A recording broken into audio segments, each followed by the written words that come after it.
안녕하십니까?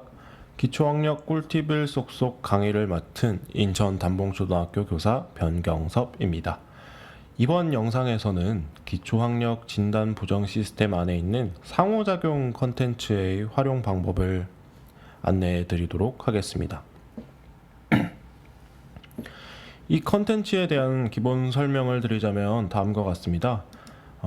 1학년에서 2학년 학생들을 대상으로 하며 크게 국어와 수학으로 과목이 나누어집니다. 이 두 교과의 컨텐츠의 공통점은 바로 스토리텔링을 기반으로 하고 있다는 점인데요. 학습에 대한 집중도가 다소 떨어지는 경향이 있는 1, 2학년 학생들도 탄탄한 스토리를 통해 몰입할 수 있다는 장점을 가지고 있습니다. 또한 인터페이스와 UI 또한 모바일 환경에 최적화되어 있어 학생들이 자신의 스마트 기기로 틈틈이 활용할 수 있다는 점에서 접근성도 매우 뛰어납니다. 그렇다면 본격적으로 이 컨텐츠를 활용할 수 있는 방법에 대해 알아볼까요? 우선 국어입니다.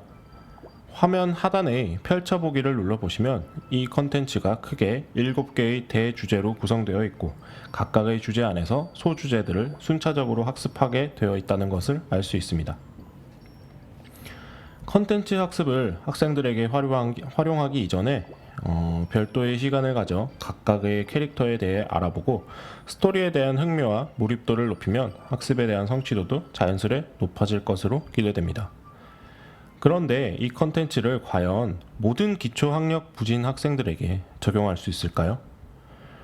국어교과 기초학력 부진 유형에는 여러 가지가 있지만 그 중에서도 난독증이나 의문인식, 해독 등의 어려움을 겪는 학생들에게 적용하기는 적절하지 않습니다. 그 이유는 바로 이 컨텐츠의 구성이 국어교과에 적용되어 있는 총체적 접근법과 유사하기 때문입니다. 예를 들자면 기억에 대해서 집중적으로 학습을 하고 기억이 나오는 문장들을 반복해서 스스로 기억이 통글자 안에서 가지는 유사성을 발견하는 시기입니다. 거의 대부분의 학생들에게는 충분히 적용할 수 있는 접근 방식이지만 위의 문제점을 가지고 있는 학생들이 이 접근 방식을 통해 학습할 경우 건너뛰어서 읽거나 추측하여 읽는 등의 부작용이 발생할 수 있습니다. 시간이 지나면 어느 정도 읽을 수 있는 것처럼 보이는데요. 그렇지만 실은 엄청나게 글을 대충 띄어 읽고 자기 마음대로 추측하여 읽기 때문에 독해 능력은 그대로 부진 상태인 경우가 많습니다.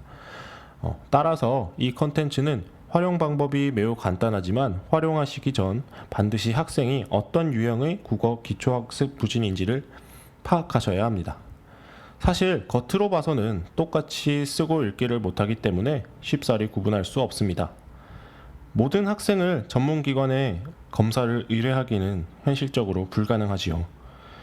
비교적 간단한 검사를 통해 대략적으로 감별해낼 수는 있습니다. 일반적으로 난독증 검사에는 다음과 같은 검사들이 있습니다.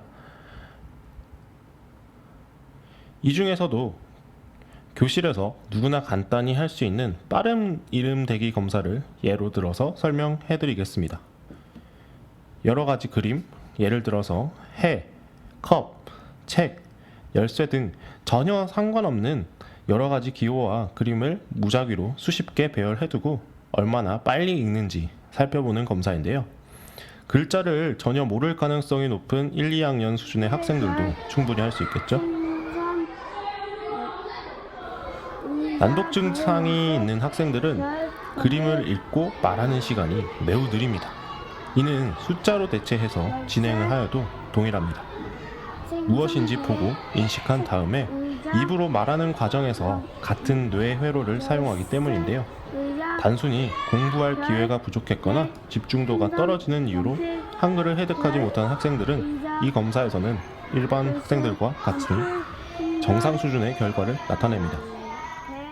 이 검사의 결과를 참고해서 이번 국어 컨텐츠의 활용 여부를 결정한다면 더 좋은 결과를 얻을 수 있을 것으로 예상됩니다.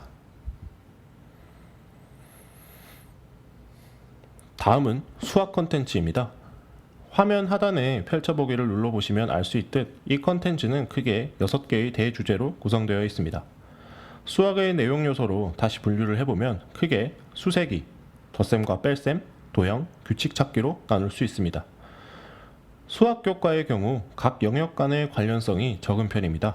예를 들어 덧셈과 뺄셈을 이해하지 못한다고 해서 그것을 이유로 도형까지 이해하지 못하는 것은 아니라는 말입니다. 국어 교과의 경우 기억을 모르면 이후의 모든 학습에 지장이 생기는 반면 수학 교과의 경우 잘하는 영역과 못하는 영역을 선별적으로 지도할 수 있다는 나름의 장점이 있습니다. 따라서 수학 교과의 경우 평소 각 영역별로 학생의 성취 수준을 파악해놓고 해당 학생이 부족한 영역에 대하여 그때그때 이 상호작용 수학 컨텐츠를 활용한다면 빠른 시간 내에 효율적으로 성취 수준을 향상시킬 수 있을 것입니다.